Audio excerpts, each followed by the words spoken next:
Thank you, Anna Marie. Thank you. You know, it's a compliment that you people would spend your valuable time and money to sit here and watch comedy. I used to wonder about that. I used to wonder to myself, I'd say, what kind of people would spend their valuable time and money to sit in a room and watch comedy? And then I realized that you people can't dance.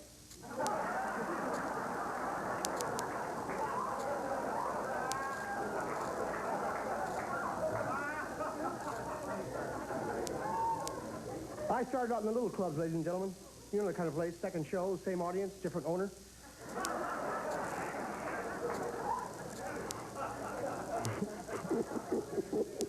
Yes, indeed. Yes, indeed. But I feel good. I've lost 23 pounds. My doctor put me on a special diet. I lose 1.5 pounds a week. 2 years, I'll be gone. I just came from your hometown. Did you say Cleveland? Did you say Cleveland? Visiting. Rough city. Interesting, but rough. You know you're in a rough city when the populace boos safe landings at the airport.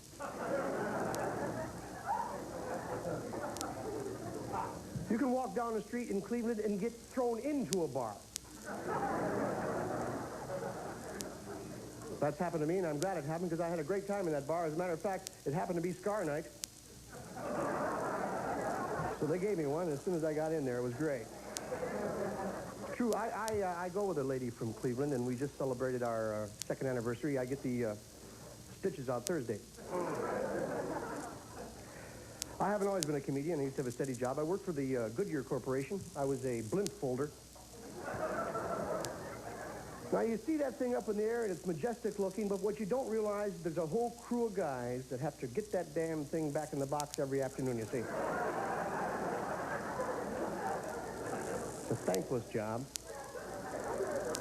And then I moved down to New Orleans. I got a job as a chicken dangler at the pit bull fight. I could piss those mutts off, I'll tell you. And then for the last 2 years, before I got into comedy, I worked at the condom factory in quality control. These don't say Trojans till I say they say Trojans. That was my job.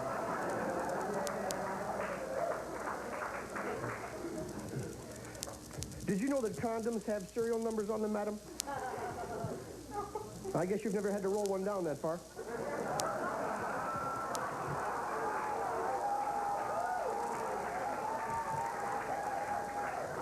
I'm just trying to be nice. I try to be nice. I try to be friendly. I try to be kind because, ladies and gentlemen, I've been hit in the face with a pool cue.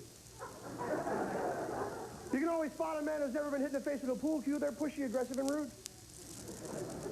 Now, you show me a guy who's been whacked across the bridge of the nose with the thick end of a pool cue, and I'll show you a polite guy. Here's a man who knows what can happen. It's very important to know what can happen, ladies and gentlemen. I'd like to talk about a wonderful American custom, a tradition that's evolved in this country. I don't think it exists anywhere else, at least not in this form. I'm speaking, of course, of the finger. Now, I'm sure each and every one of you at one point in your life has either given or received a finger. And if you haven't, speak up now, and we will rectify that for you. Ladies and gentlemen, I don't pretend to know everything, but I do know a few things, and I like to pass them along. Never snicker at the judge. Mr. Addotta, you're facing 40 years. Don't do that. Never walk up to the Queen of England and say, how much? For all day, I mean. Don't do that. Never pick a stranger's scab.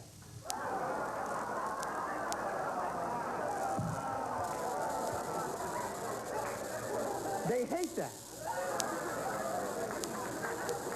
And I know if I follow those few rules, everything will be just fine, ladies and gentlemen. Just fine. Thank you very much. You're a lovely audience. I appreciate it. Very nice. Thank you.